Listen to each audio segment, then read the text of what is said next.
Welcome, everybody, to another edition of the Hurry Up. I'm your host, Adam. Let's get into this. So, week 7 comes and week 7 goes. And many things have happened across the NFL. Kansas City still showing you why they're the defending Super Bowl champions, and there will be a lot to knock them off. The Ravens still are the Ravens. They're trying to keep pace as well. Detroit shows you that they're the best team in the NFC conference, hands down. They beat the best team in the conference in Minnesota by a slim margin in Minnesota. It could change next time they go again, but what a game that they played there in that stadium. And there's a lot of bottom feeding teams, and unfortunately, one of them is the New York Giants. You can say what you want about this team. This team is falling apart. Last week's game against the Cincinnati Bengals was the straw that broke the camel's back. It's just too much. That was the game. You eliminate that. If you now look at the Bengals, they're now 3-4. 3-4. They have a shot at riding off some wins.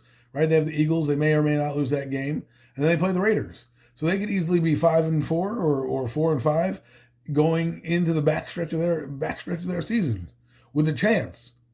Meanwhile, over in New York, we beat a Seattle team, yay, who was coming off a big game against Detroit, and that Lions, hangover thing, that's real, and it happened, and our team played the best game of its life, only to come out the next week and play the worst games of their life, and then the week got followed by probably the bottom falling out against Philadelphia.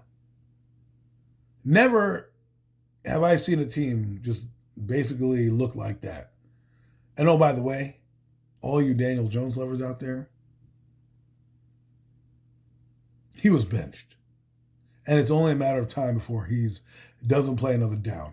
Now, we can go over all the play calling stinks. Look, I'm not trying to say Brian Daboll's great. I think he should be fired. I think they all should be fired. I think him, Joe Schoen, and Daniel Jones, all three, hand in hand, should all walk out the damn door. Bye-bye. But I'm not going to sit here and say it's only on the offensive coaching. It's only, no. There's a common denominator that we've been talking about that no one seems to want to talk about. Remember this. Jason Garrett was a good play caller till he came to the Giants. Brian Daboll was a good play caller till he came to the Giants. I wonder why all of a sudden things change. Look, I don't think they're going to be here for the next year. And if they are, they're going to select the quarterback. And all these people tell me, they're getting a quarterback. You may not like the quarterback they get because he may not be the guy from last year's class. You cannot measure the quarterback class from last year. Quarterbacks are what they are. There's going to be good games. There's going to be bad games. And because we're Giant fans, we're hinging on everything bad. Oh, we can't get Nussmeier because he didn't do this. Or we can't Jackson. No, they can do this the proper way. Get a coach, rebuild the team, get draft capital, bring in a bridge quarterback, and when you think the kid's ready, you put him in. That's it. Nobody, and I repeat, nobody can tell me that they knew that Mahomes was going to be like this. They didn't know. He was 12th in his draft. So you can find guys throughout the draft class. Lamar Jackson, Josh Allen, Sam Darnold is having resurrection. Baker Mayfield. I mean, what are we talking about here? Those guys weren't great. All of them weren't, this elite as elite as the class that we saw this past year. And the Giants had a chance to draft him, and they didn't. They went with the sexy pick in Malik Neighbors, who I said, while I like Neighbors, that wasn't the pick for this team. And it's showing right now. And while I don't care what happens to Brian Daboll and Joe Schoen, I think they should be fired again. I think they should be fired for this putrid offensive performance and this roster that they constructed, which was backwards. I told you when they drafted a receiver, it was win now mode. That's what it was. It wasn't build a team next year and blah, blah, blah. No, it was win now mode. That's what you were doing. And now we're losing. And we're losing bad. At 2-5, don't tell me about playoffs. I don't want to hear it. The Giants should trade players that they got that have value. Get draft capital. Do your job, GM. Don't sit here on your hands and try to be like, do your job. Dave Gettleman did. When he was getting the boot, he did. He got us 2 draft picks in 2022, 2 first rounders. which parlayed into Evan Neal and Kevin Thibodeau. Those are great picks right now, huh?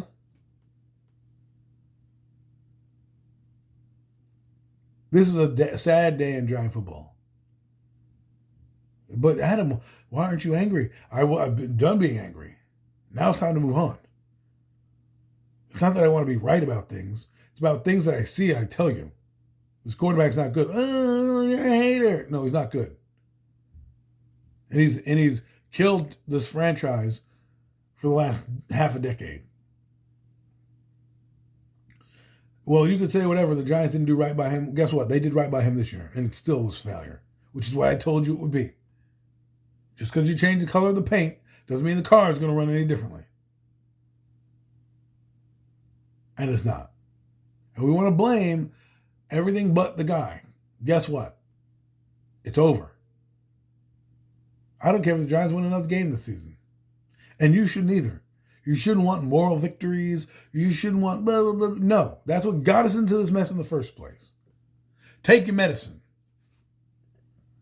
Embrace the suck.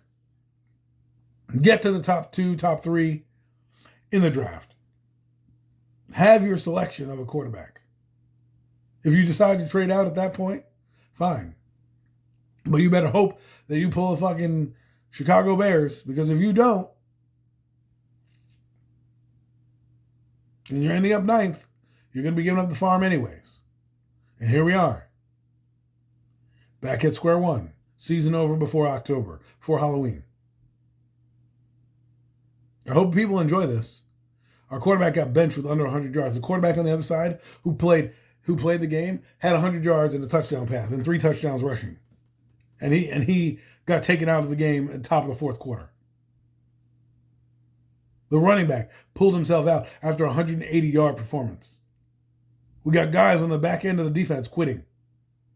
It's over. I hate to say that, but it's over. Embrace the suck. And again, all those people tell me this quarterback class is dog shit or whatever. Stop it. Stop it. Yes, the class before it was good, and it looks good. But there's going to be guys in this draft that are going to be good as well. Go get your hands on one. You can't always wait till the following draft. Nobody drafts like that. You draft for the future while you're in the present right now. You can't worry about, because guess what happened? 2022, the Giants had a season. Then 2023, the Giants couldn't get a quarterback because they didn't want to trade up and give assets. Don't do that. Just pick a guy.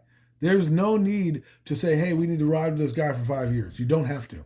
The contracts are structured in a way where you can get rid of them early and often. Do it. This has been another edition of the Hurry Up. I'm your host, Adam. Hope you enjoyed it. It's going to suck the next 10 games. Bye-bye.